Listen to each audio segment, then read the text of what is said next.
Chowwannur ICDS പ്രൊജക്ടിൽ നിന്നും വിരമിച്ച അങ്കണവാടി ജീവനക്കാർക്ക് യാത്രയയപ്പ് നൽകി. ചൂണ്ടൽകുന്ന് KR നാരായണൻ കമ്മ്യൂണിറ്റി ഹാളിൽ നടന്ന യാത്രയയപ്പ് സമ്മേളനം Chowwannur block panchayat president Ancy Williams ഉദ്ഘാടനം ചെയ്തു.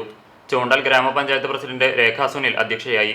ചൊവ്വന്നൂർ ഗ്രാമപഞ്ചായത്ത് പ്രസിഡന്റ് ചിത്ര വിനോഭാജി, കണ്ടാണശ്ശേരി ഗ്രാമപഞ്ചായത്ത് president mini Jayan, block panchayat സ്ഥിരം സമിതി അധ്യക്ഷരായ ഷാരി ശിവൻ, ലളിത ഗോപി, ബ്ലോക്ക് പഞ്ചായത്ത് അംഗങ്ങളായ TA മുഹമ്മദ് ഷാഫി, KK മണി, ചൊവ്വന്നൂർ പ്രൊജക്ട് CDPO അർച്ചന, പ്രൊജക്ട് ലീഡർ PK ശാന്ത എന്നിവർ സംസാരിച്ചു.